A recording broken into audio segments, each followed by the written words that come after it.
We wanted to investigate what our local university community is doing to reduce its environmental footprint surrounding key issues. Alberta has the highest landfill waste output per capita at 1,100 kilograms per year.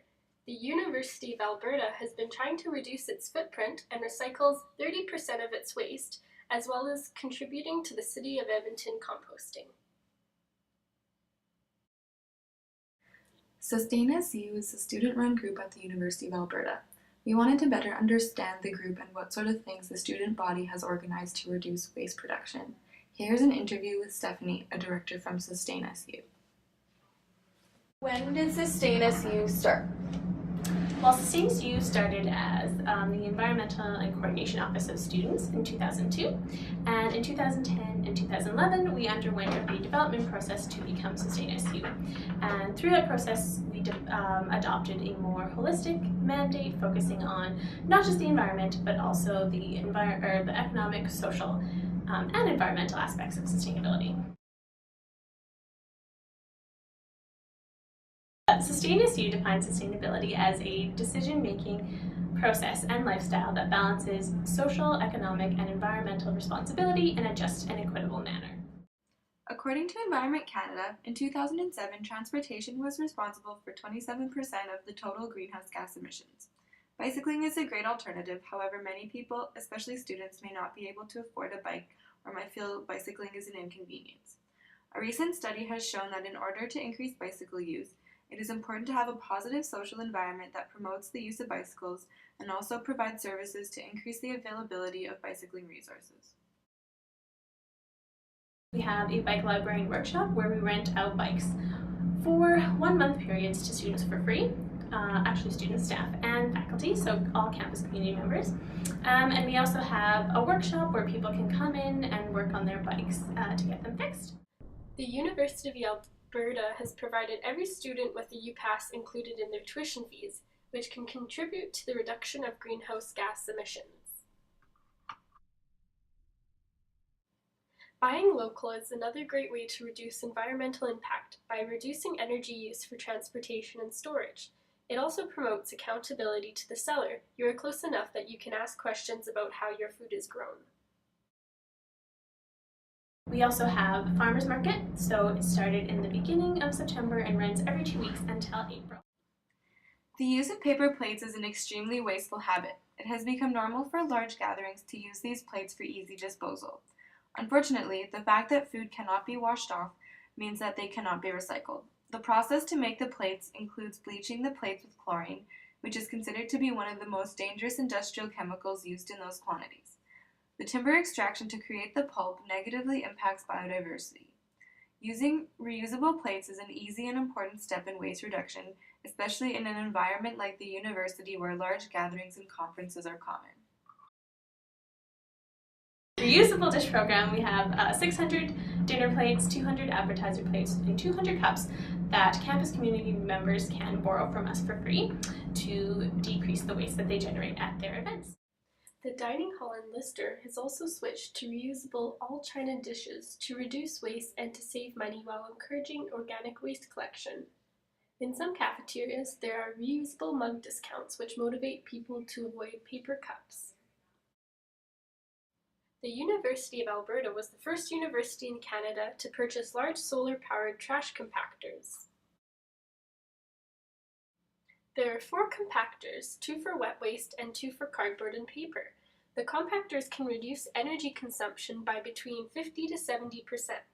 The containers can hold up to 5 times more than a regular trash bin, and when full, a sensor tells the pickup company to retrieve it.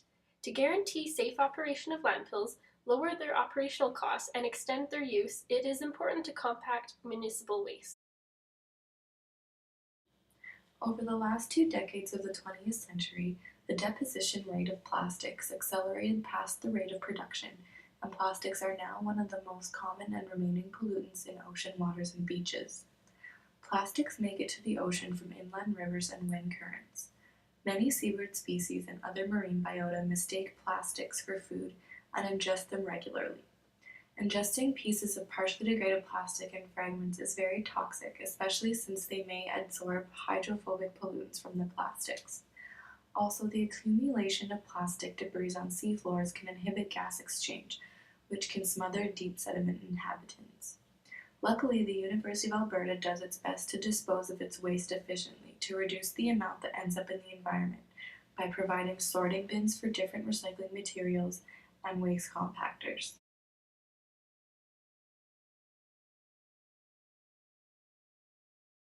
Cigarettes have a cellulose acetate filter which is photodegradable but not biodegradable.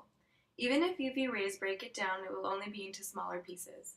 The source material does not disappear, it just becomes diluted in water or soil.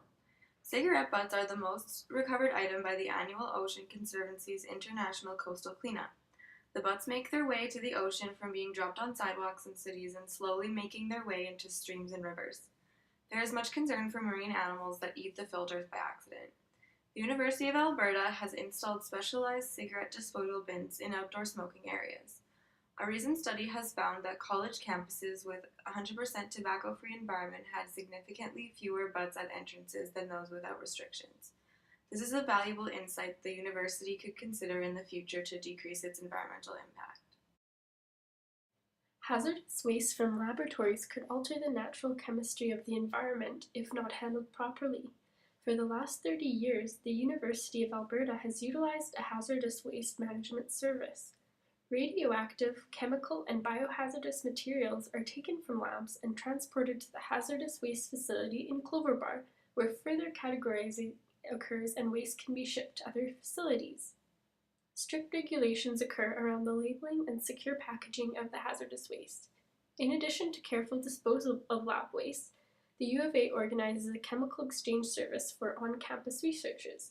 If in excess in labs, the chemicals are collected and provided to other staff that require them to minimize waste. A study has reported that biomedical research wastes have been decreasing in the United States due to lab technique improvements, strict regulations, and an emphasis on minimization of wastes.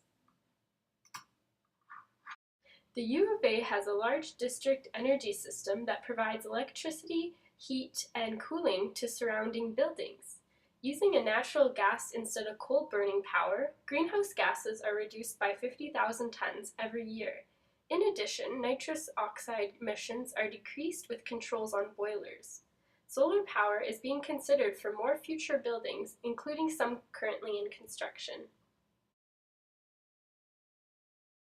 Since 1975, the university has reduced its water consumption by 6% per square meter, although the building area has increased by 39%.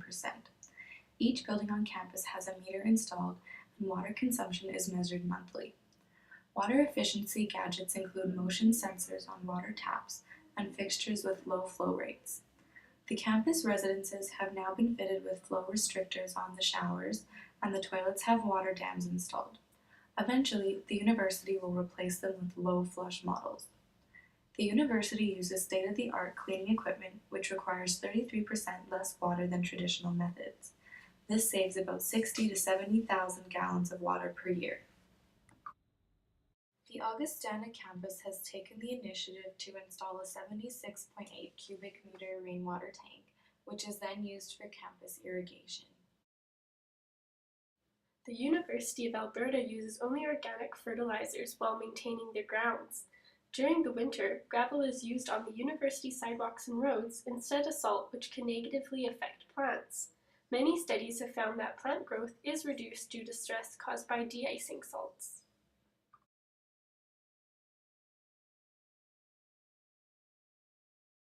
And do you have any suggestions to what students can do to help reduce their ecological footprint? There's a lot of ways.